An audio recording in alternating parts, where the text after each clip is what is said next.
What's up, y'all? It's Nate Almighty, and I'm back with another Raising Kanan, Season 3 Theory.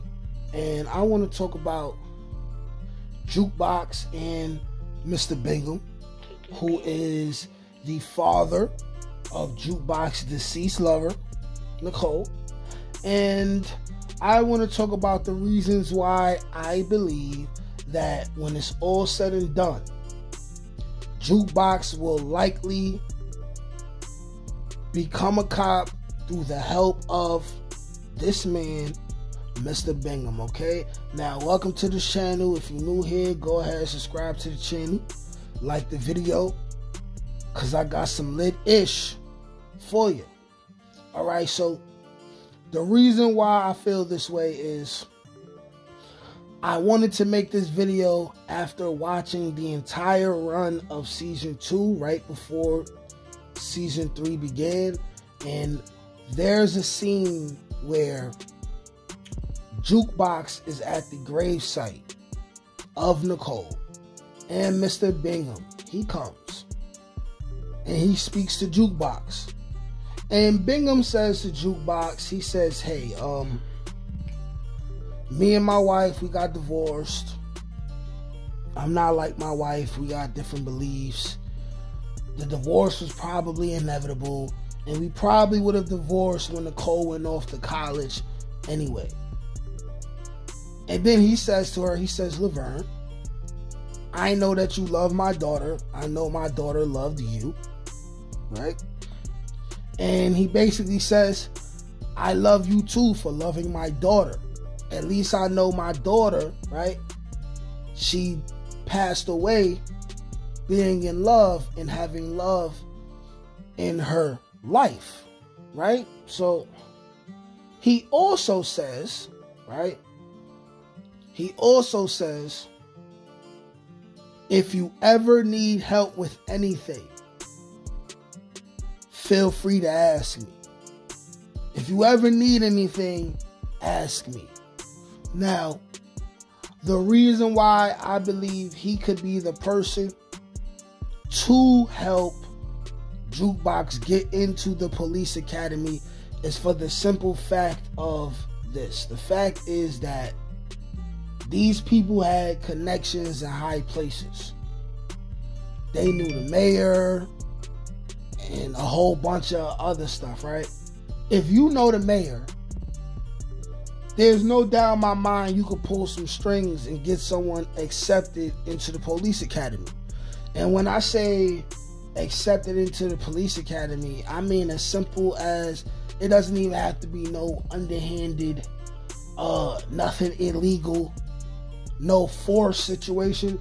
It could be as simple as a, hey, Mr. Bingham, I would like to separate myself from the streets that I came from the family that I came from. I want to do something with my life. You always told me that if I needed something from you, right, I could come ask. Can I have this reference? Just to use Bingham as a reference, just a referral, right? Just somebody who could write a letter, right?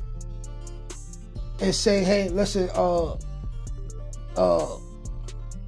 I want to show Laverne my support. She's a great girl, and I think she'd be a fine addition to the police academy. Something just as simple as that can make a difference for somebody who comes from the background that Laverne, aka Jukebox, comes from. Now, the next question would be, how would she be able to get in contact with Bingham, right? She could go to his house because she still knows where he lives. Or here's the thing too, another clue, right? This is the second clue. The second clue is he told Jukebox at the end of Season 2 that he's at his daughter's gravesite, right? Stopping by to say hello almost every day. That's what he told Jukebox. So if Jukebox couldn't find him, right, she knows that it'll just be a matter of time, couple days at the most, right? Before she pops up at Nicole's gravesite and he's already over there. It could be that simple. And she can ask him that favor, right? He can say, okay, I'm going to do it for you. Now, the final thing I want to address is I seen a video. I could be mistaken, so don't quote me on this. But I believe Getting It How I Live was speaking on the fact that, and it may have been someone else, I'm not sure.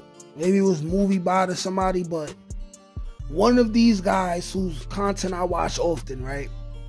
They said that it's very much possible that Bingham was trying to get Jukebox pinched, or could be trying to get Jukebox pinched and have her be blamed for Nicole dying, Nicole's overdose, right? And in real life, she would be accountable for that. But it was suggested that Marvin would be dressed up in disguise and going to kill Bingham to protect Jukebox. I don't necessarily think that's true. I think it could easily go the other way, where he respects the fact that Jukebox told him the truth. He'll respect the fact that Jukebox told him, no, it wasn't the cop. I'm not going to let an innocent cop go down for that. Right?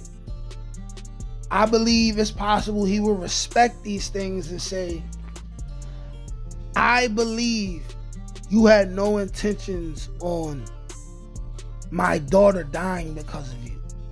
You're a victim of your circumstances. I believe that the writers could write it that way, and he could be having a talk with Jukebox in the future, and he'll be saying everything I just said. Like, I know you didn't mean it. You're a product of your environment. I forgive you. Right? Could happen. If not, cool. You know what I mean? If Marvin takes him out, cool. Right?